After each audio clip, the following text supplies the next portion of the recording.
நானே வயசாயிடுச்சு அப்படின்னு சொல்லிட்டு ரொம்ப இன்னைக்கு நமக்கு பர்த்டே செலிப்ரேஷன் பண்ண போறாங்களா, அதுதான் நம்ம இந்த வீடியோல பார்க்க போறோம். ஸ்டார்டிங்கே அமக்கலத்தை ஆரம்பிச்சிட்டாங்க. அதான் போட்டாடா ஒரு போடு நம்ம நடுமண்டையிலே.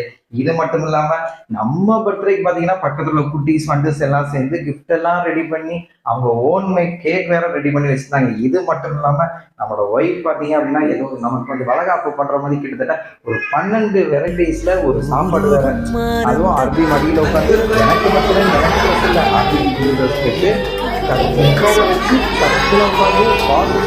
கட் பண்ணுமா. ஃபர்ஸ்ட் கட் பண்ற கேக் பாத்தீங்க அப்படின்னா இந்த சிட்டூஸ் வாட்டூஸ் எல்லாம் சேர்ந்து ஏதோ ஓன் மை கேக்ஸ் பண்றேன்னு தெரியல, சூப்பரா ஒன்று செஞ்சிருந்தாங்க.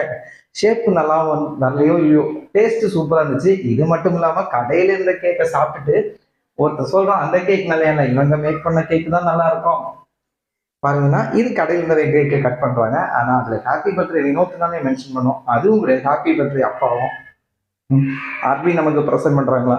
இந்த அரபி பிரச்சனை பெரிய பிரச்சனை. தொப்பியும் அரபிக்கு போட்டாச்சு, கேக்கு கட் பண்ண ஆரம்பிச்சுட்டு ஆல்ரெடி கேக்கு கொடுக்க ஆரம்பிச்சு. கேக் வெட்டினவனுக்கு ஒரு துளி பீஸ் கேக் கூட ஒழுங்கா தரலங்க. மொத்த கேக்கையும் இந்த குட்டீஸ் வந்து அவங்களே எல்லாத்தையும் சாப்பிட்டு முடிச்சுட்டு இதுல வர எக்ஸ்ட்ரா கேட்கறாங்க, எக்ஸ்ட்ரா கேக் கிடைக்குமா அப்படின்னு. ஏண்டா எனக்கு ஒரு கொஞ்சம் சின்ன பீஸ் கொடுத்து ஏமாத்து. இது அடுத்து பாத்தீங்கன்னா கிஃப்ட். பக்கத்து வீட்டு போனி நமக்கு ஒரு கிஃப்ட் கொடுக்குறாங்க, பேப்பருக்குள்ள பேப்பர் வச்சு. அவன் ஏஜ் கிட்டத்தட்ட என்ன இருக்கும், ஒரு 10 வயசு இருக்கும்னு நீங்கள் 10-12 வயசு இருக்கும். ஆனால் அந்த மேடம் ஏதோ பேப்பருக்குள்ள வச்சு நிறைய ரெடி பண்ணி அதில் எழுதி ஒரு கிஃப்ட். தென் வந்து பார்த்தீங்கன்னா கேக்கெல்லாம் கட்டி பிடிச்சி மூஞ்சிலெல்லாம் பூசி முடிச்சுட்டு அப்புறம் நமக்கு வந்து சாப்பாடு போட போகிறாங்களா. ஏதோ ரகசியமாக சமைச்சு பக்கத்து வீட்டில் வச்சுருந்தாங்க. ஏதோ நம்ம சொந்த வீட்டில் இருந்தால் இல்லை என்னென்ன சமைச்சு வச்சுருக்காங்க அப்படின்னு கண்டுபிடிச்சிருவோம்னு சொல்லிட்டு பக்கத்தில் வச்சு ஒன்றுன்னா எடுத்துகிட்டு வராங்க பாருங்க. ஏதோ நமக்கு வளகாப்பா இல்லை பர்த்டேவான்னு தெரில, ஏகப்பட்ட வெரைட்டிஸ் இருக்குது. அதாவது நானே வந்து ஷாக் ஆகிட்டேன், இவ்வளோவெல்லாம் சமைப்பாங்களா என் ஒய்ஃப் அப்படின்னு. ஏன்னா வாழ்க்கையில் இவ்வளவு சமைச்சு போட்டதே கிடையாது. அவள் இவ்வளவு சமைச்சிருக்காங்க. இதில் என்ன பிரச்சனை அப்படின்னா அவங்க பர்த்டே வரும்போது நம்ம இப்படி பண்ணலன்னா என்ன பண்ணுவாங்க, அப்புறம் அரபி மேடம் ஒவ்வொன்றா ஓப்பன் பண்ணி பார்ப்பாங்க, பார்த்து பார்த்து சிரிச்சிட்டே விடுவாங்க.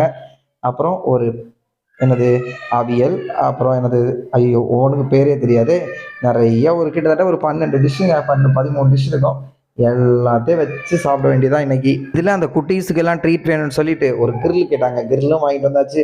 கூடவே பாருங்க பாயாசம், அப்பளம், சோறு, இதெல்லாம் தான் நமக்கு தெரிஞ்சது. மீதி எல்லாமே இவ்வளோ டிஷ்ஷுங்க பாருங்க. நீங்களே 2, 4, 6, 8, 10, 12 டிஷ்ஷு எல்லாத்தையும் கொடுத்துட்டு அப்புறம் எல்லாருக்கும் வாழையில போட்டு சாப்பிடவும் கொடுத்தாச்சு. அரபி மேடம் தொப்பியோட சுற்றுவாங்க. அப்புறம் நம்ம கம்பெனியில் ஒரு கிஃப்ட் கொடுத்தாங்க. அது எப்பவும் போல ஒரு வாட்டர் பாட்டில்.